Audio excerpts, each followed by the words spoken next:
Bihu function চাবলৈ গৈ দলবদ্ধ ধৰ্ষণৰ বলি হ'ল দুই কিশোৰী। বিহু ফাংচন চাবলৈ গৈ সতীত্ব হেৰুৱালে দুই কিশোৰীয়ে। নিচাযুক্ত দ্ৰব্য খুৱাই দুই কিশোৰীক উপৰ্যপৰি ধৰ্ষণ তিনি পাখণ্ডৰ। দুই কিশোৰীক দলবদ্ধ ধৰ্ষণ ধন তালুকদাৰ, বাহাৰ আলী আৰু ৰহমান আলীৰ। কেৱল ধৰ্ষণেই নহয়, ধৰ্ষণকাৰীয়ে ড্ৰেগাৰেৰে খুচি খুচি মাৰি পেলালে নিৰ্যাতিতা কিশোৰীৰ ভাতৃকো। দুধনৈত সংঘটিত হৈছে ৰাজ্য কঁপাই যোৱা ভয়ংকৰ ঘটনা। ঘটনাৰ প্ৰেক্ষাপট হৈছে দুধনৈ। যোৱা ৩ মে'ত দুধনৈত সংঘটিত হৈছিল সমাজক লজ্জিত কৰা দলবদ্ধ ধৰ্ষণ কাণ্ড। ৰঙালী বিহুৰ আনন্দৰ মাজতে ৰাজ্য কঁপাই যোৱা এই ধৰ্ষণ কাণ্ড। দুধনৈত যোৱা ৩ মে'ত দুই কিশোৰী গৈছিল বিহু ফাংচন চাবলৈ।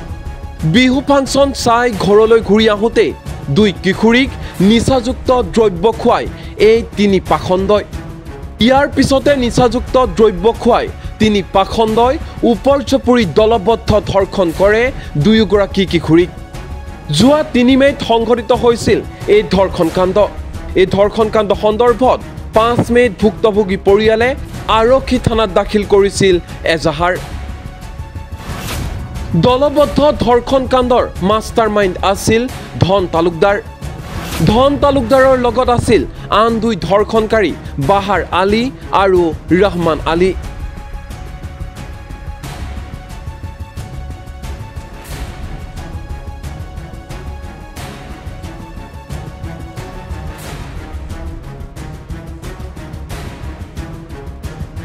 আনহাতে আৰক্ষীয়ে এই ঘটনাৰ তদন্ত কৰি থাকোঁতে যোৱা ৫ মে'ত সংঘটিত হৈছিল আন এক ঘটনা।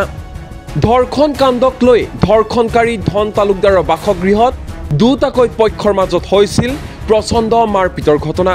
এই সময়তে শ্বেখবৰ আলী আৰু পাৰ্মিনা বেগমৰ আক্ৰমণত তথা ড্ৰেগাৰেৰে কৰা আক্ৰমণত গুৰুতৰভাৱে আঘাতপ্ৰাপ্ত হৈছিল নিৰ্যাতিতা কিশোৰীৰ এজন সম্বন্ধীয় ভাতৃ হিৰণময় খাকলাৰী। আৰু সেই কাজিয়া নিয়ন্ত্ৰণ কৰিবলৈ লোৱাৰ সময়তে আৰক্ষীৰ জালত পৰে ধৰ্ষণ কাণ্ডৰ মাষ্টাৰ মাইণ্ড ধন তালুকদাৰ। ইয়াৰ পিছত পলাবলৈ চেষ্টা কৰা আন দুই ধৰ্ষণকাৰী বাহাৰ আলী আৰু ৰহমান আলীকো গ্ৰেপ্তাৰ কৰিবলৈ সক্ষম হয় আৰক্ষীয়ে। আনহাতে এই কাজিয়াত গুৰুতৰভাৱে আঘাতপ্ৰাপ্ত হিৰণময় খাকলাৰীক উন্নত চিকিৎসাৰ বাবে পঠিওৱা হয় গুৱাহাটীলৈ। কিন্তু যোৱা ১৭ মে'ত হিৰণময় খাকলাৰীৰ গুৱাহাটীত মৃত্যু হয়। সমগ্ৰ ঘটনাক কেন্দ্ৰ কৰি বহুকেইটা গোচৰ ইতিমধ্যে ৰুজু কৰিছে আৰক্ষীয়ে। গোচৰ পাওঁ দুধনৈ থানাত যে দুগৰাকী যুৱতী তেওঁলোক বিহু চাবলৈ গৈছিলে ৩ তাৰিখে। বিহু চাই ঘূৰি অহা অৱস্থাত ৩জন যুৱকে নিচাযুক্ত দ্ৰব্য তেওঁলোকক দি তেওঁলোকক ধৰ্ষণ কৰে আৰু ঘৰত নমাই থৈ যায়। আৰু এই গোচৰটো পোৱাৰ পিছত আমি তদন্ত আৰম্ভ কৰোঁ। আৰু ঠিক সেই সময়তে গোচৰটো পোৱাৰ সময়তে আমালৈ আৰু এটা খবৰ আহে যে সেইখন গাঁৱত অঞ্চলৰ এটা কাজিয়াৰ সূত্ৰপাত হৈছে। সেইমৰ্মে আমাৰ আৰক্ষী যিটো টীম আছিলে দুধনৈ থানা ইমিডিয়েটলি সেই অঞ্চল টেঙাবাৰী দুধনৈ অঞ্চললৈ গ'ল। গৈ দেখা পাই এটা ঘৰত এটা কাজিয়া সূত্ৰপাত হৈছে। তাৰে পুলিচ যোৱাৰ পিছত যিসকল লোক আছিলে প্ৰায়সকল তাৰ পৰা পলাই আঁতৰি গ'ল। কিন্তু তাৰে ৫জন ব্যক্তিক তাত পোৱা গ'ল যিসকল অকণমান আঘাতপ্ৰাপ্ত হৈছে। তাৰ মাজত আছে হিৰণ্য খাকলাৰী, তপন খাকলাৰী, ধন তালুকদাৰ, শ্বেখদাৰ আলী আৰু ছোনিয়া বেগম। এই ধন তালুকদাৰ ঘৰত সেই কাজিয়া সূত্ৰপাত হৈছিল। আৰু যিখন এজাহাৰ আমাক দিছিলে তাত ধন তালুকদাৰ এজন মূল অভিযুক্ত সেই যিটো ঘৰখনৰ গোচৰৰ। আৰু বাকীকেইজন ব্যক্তি তাৰ ওচৰৰে গাঁৱৰ যুৱতীসকলৰ গাঁৱৰ ওচৰৰে ব্যক্তি আনো। তাতে কাজিয়া সূত্ৰপাতত এইকেইজন ব্যক্তি আঘাতপ্ৰাপ্ত হয়। ইমিডিয়েটলি তেওঁলোকক আমি দুধনৈ চিকিৎসালয়লৈ আনি চিকিৎসা প্ৰদান কৰোঁ। তাৰ মাজতে হিৰণ্য খাকলাৰী অলপ জখমটো গুৰুত্বৰ কাৰণে তেওঁ উন্নত চিকিৎসাৰ কাৰণে তেওঁক গুৱাহাটীলৈ প্ৰেৰণ কৰা হয়। তাৰপিছত আমি তদন্ত আৰম্ভ কৰোঁ। তদন্ত আমি ৩জন ব্যক্তিক ধৰ্ষণৰ গোচৰত ইতিমধ্যে এৰেষ্ট কৰিছোঁ। যি 3জন ব্যক্তি তাত ইনভলভ আছে বুলি আমি পাইছোঁ। পৰৱৰ্তী সময়ত আৰু এটা গোচৰ আমি ল'লোঁ, এই কাজিয়া সূত্ৰপাতৰ গোচৰটো। তাতে সেই ব্যক্তিজন 17 তাৰিখে GNRC নৰ্থ গুৱাহাটীত তেওঁ এই চাকমডু ইঞ্জুৰিজ তেওঁ মৃত্যু হ'ল। আৰু সেই কেছটো মাৰ্ডাৰ কেছলৈ আমি কনভাৰ্ট কৰি মাৰ্ডাৰ কেছলৈ ৰুজু কৰি তাত যিসকল মানুহ ইনভলভ আছে সেইখিনি চিনাক্ত কৰিছোঁ আমি। আৰু কাজিয়া সূত্ৰপাত কেনেকৈ হ'লে গোটেইখিনি তদন্ত হৈ আছে। সেই দুটা গোচৰতে আমি যিসকল ইনভলভ আছে সকলোকে এৰেষ্ট কৰা হৈছে আৰু পৰৱৰ্তী তদন্ত আমাৰ চলি আছে। আমাৰ যি তথ্য পাইছোঁ তাৰ মতে তেওঁ দেউতাকে গোচৰটো দিছে, যি ভিক্টিম দুগৰাকী, আৰু মাক দেউতাক দুজনৰে আছে। আৰু তেওঁলোকৰ খুব নিকটৱৰ্তী, তেওঁলোকৰ খুব ক্ল'জ ৰিলেটিভ নহয় বুলি আমি গম পাইছোঁ, কিন্তু একেখন গাঁৱৰে ওচৰৰ গাঁও, কাৰণ দুইখন গাঁও য'ত ওচৰে পাজৰে গাঁও, তেওঁলোকৰ চিনাকি থাকিব পাৰে কিন্তু সম্পৰ্ক বুলি আমাৰ জ্ঞাত নহয়। গোচৰ পাওঁ দুধনৈ থানাত যে দুগৰাকী যুৱতী তেওঁলোক বিহু চাবলৈ গৈছিলে 3 তাৰিখে। বিহু চাই ঘূৰি অহা অৱস্থাত 3জন যুৱকে নিচাযুক্ত দ্ৰব্য তেওঁলোকক দি তেওঁলোকক ঘৰখন কৰে আৰু ঘৰত নমাই থৈ যায়। আৰু এই গোচৰটো পোৱাৰ পিছত আমি তদন্ত আৰম্ভ কৰোঁ।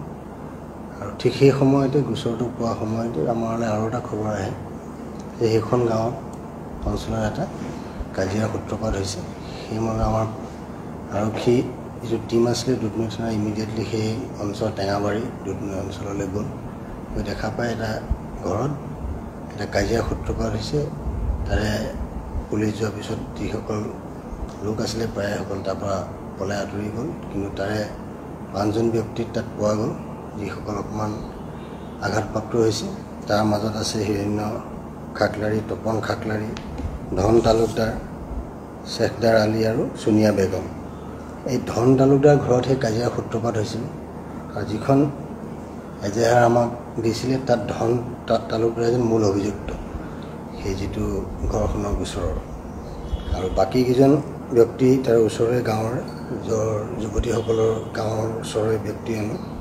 তাতে কাজিয়া সূত্ৰপাতত এইকেইজন ব্যক্তি আঘাতপ্ৰাপ্ত হয়। ইমিডিয়েটলি তেওঁলোকক আমি দুধনৈ চিকিৎসালয়লৈ আনি চিকিৎসা প্ৰদান কৰোঁ। তাৰ মাজতে হিৰণ্য খাকলি অলপ জখমটো গুৰুত্বৰ কাৰণে তেওঁ উন্নত চিকিৎসাৰ কাৰণে তেওঁক গুৱাহাটীলৈ প্ৰেৰণ কৰা হয়। তাৰপিছত আমি তদন্ত আৰম্ভ কৰোঁ। তদন্ত আমি 3জন ব্যক্তিক ঘৰখনৰ গোচৰত ইতিমধ্যে এৰেষ্ট কৰিছোঁ, যি 3জন ব্যক্তি তাত ইনভলভ আছে বুলি আমি পাইছোঁ। পৰৱৰ্তী সময়ত আৰু এটা গোচৰ আমি ল'লোঁ, এই কাজিয়া সূত্ৰপাতৰ গোচৰটো। তাতে সেই ব্যক্তিজন 17 তাৰিখে GNRC নৰ্থ গুৱাহাটীত তেওঁ এই চাকমডু ইঞ্জুৰিজ তেওঁ মৃত্যু হ'ল। আৰু সেই কেছটো মাৰ্ডাৰ কেছলৈ আমি কনভাৰ্ট কৰি মাৰ্ডাৰ কেছলৈ ৰুজু কৰি তাত যিসকল মানুহ ইনভলভ আছে সেইখিনি চিনাক্ত কৰিছোঁ আমি। আৰু কাজিয়া সূত্ৰপাত কেনেকৈ হ'লে গোটেইখিনি তদন্ত হৈ আছে। সেই দুটা গোচৰতে আমি যিসকল ইনভলভ আছে সকলোকে এৰেষ্ট কৰা হৈছে আৰু পৰৱৰ্তী তদন্ত আমাৰ চলি আছে। আমাৰ যি তথ্য পাইছোঁ তাৰ মতে তেওঁ দেউতাকে গোচৰটো দিছে, যি ভিক্টিম দুগৰাকী, আৰু মাক দেউতাক দুজনৰে আছে। আৰু তেওঁলোকৰ খুব নিকটৱৰ্তী, তেওঁলোকৰ খুব ক্ল'জ ৰিলেটিভ নহয় বুলি আমি গম পাইছোঁ, কিন্তু একেখন গাঁৱৰে ওচৰৰ গাঁও, কাৰণ দুইখন গাঁও য'ত ওচৰে পাজৰে গাঁও, তেওঁলোকৰ। কিন্তু এই ঘটনাক লৈ সৰব হৈছে ৰাজ্যৰ বিভিন্ন দল সংগঠন। সকলোৰে এটাই দাবী, ফাষ্ট ট্ৰেক আদালতৰ জৰিয়তে বিচাৰ হৈ যাতে এই ঘটনাৰে জড়িত আটাইকেইটা পাখণ্ডক ফাঁচি দিয়া হয়।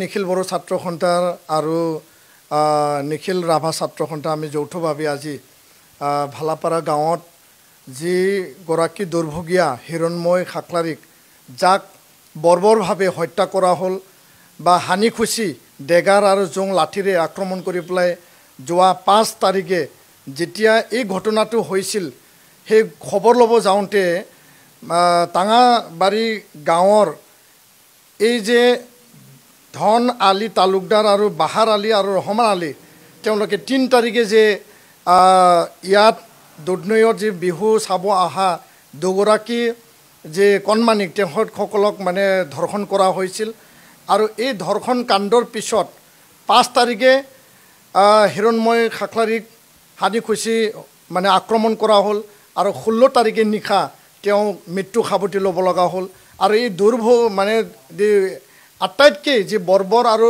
দুৰ্ভাগ্যজনক যি ঘটনা সেই ঘটনাক আজি আমি খবৰ ল'লোঁ বুজ ল'লোঁ আৰু নিখিল বড়ো ছাত্ৰ সন্থাৰ স্পষ্ট দাবী যে ধন আলী তালুকদাৰ যি ধৰ্ষণকাৰী বাহাৰ আলী আৰু ৰহমান আলীক যি গ্ৰেপ্তাৰ কৰিছে দৃষ্টান্তমূলক ফাষ্ট ট্ৰেকত আনি পেলাই তেওঁলোকক ফাঁচি অৰ্ডাৰ দিব লাগে আইনীভাৱে কঠোৰৰ পৰা কঠোৰ শাস্তি বিহিব লাগে আৰু এই হিৰণময় খাখলাৰীক বৰ্বৰভাৱে যি আক্ৰমণ কৰিলে ডেগাৰেৰে হানিখুচি কৰিলে চেকবৰ আলী আৰু পাৰ্মিনা বেগম তেওঁলোককো গ্ৰেপ্তাৰ কৰা হৈছে কিন্তু গ্ৰেপ্তাৰে শেষ কাম নহয় আইনীভাৱে তেখেতসকলক যিখিনি দৃষ্টান্তমূলক শাস্তি হ'ব লাগে সকলো কাম যাতে আইনী আওতাত আৰু জিলা প্ৰশাসন আৰক্ষী প্ৰশাসন মুখ্যমন্ত্ৰী ডক্টৰ হিমন্ত বিশ্ব শৰ্মা ডাঙৰীয়াক আমি আহ্বান জনাইছোঁ DGP ডাঙৰীয়াক আমি আহ্বান জনাইছোঁ যে এই যে ধৰ্ষণ কাণ্ড আৰু ধৰ্ষণৰ পিছত আক্ৰমণ কৰি পেলাই যি এটা হত্যাকাণ্ড সেই হত্যাকাণ্ড কোনো কাৰণত যাতে মানে দোষী যাতে সাৰি নাযায় আৰু ইয়াৰ কাৰণে আমি চিধাচিধিকে কৈছোঁ যে বাংলাদেশী চিন্তাৰ মানুহবিলাকহে তেনেকুৱা কাম কৰিব পাৰে আৰু ইয়াৰ কাৰণে সেই যি মানে যি কাণ্ড সেই পৰিয়ালটো সকলো লোক জড়িত হৈ আছে আৰু সেই পৰিয়ালটোৱে ঘৰতে হানি খুচি ডেগাৰেৰে মাৰি হত্যা কৰা হৈছিল ইয়াৰ কাৰণে কঠোৰৰ পৰা কঠোৰ ব্যৱস্থা নিউজ ডেস্ক এনি টক্স